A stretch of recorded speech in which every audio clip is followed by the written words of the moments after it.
ఉత్తరప్రదేశ్ ఎన్నికలలో అనగా వచ్చే సంవత్సరం ఫిబ్రవరి, మార్చి నెలలో జరగనున్నటువంటి 403 అసెంబ్లీ స్థానాలకు జరగబోయేటువంటి ఎన్నికలలో ఎవరు గెలుస్తారు అనబడేటువంటి ప్రశ్న ఇప్పటి నుండే ఉత్తరప్రదేశ్ మరియు భారతదేశ రాజకీయాలలో ఇది చర్చనీయాంశమైంది.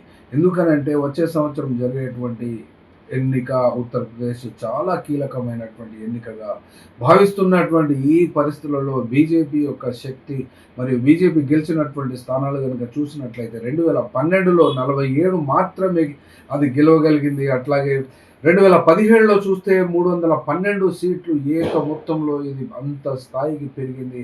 అధికారాన్ని కైవసం చేసుకున్నది.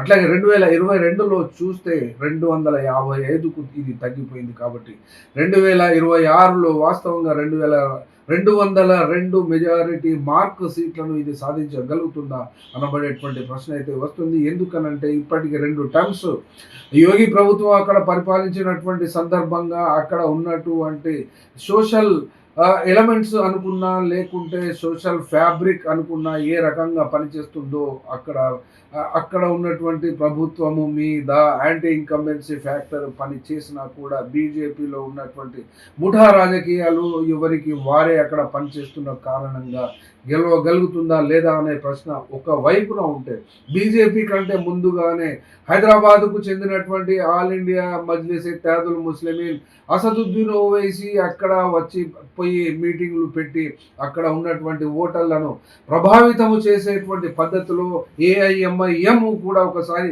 చరిత్ర చూస్తే అక్కడ జీరో చరిత్ర కలిగినటువంటి వ్యక్తులుగా ముస్లిం నాయకత్వము సమాజ్వాదీ పార్టీ కింద మాత్రమే అక్కడ ఎమ్మెల్యేలుగా గెలిచినటువంటి చరిత్ర ఉత్తరప్రదేశ్లో ఉంది.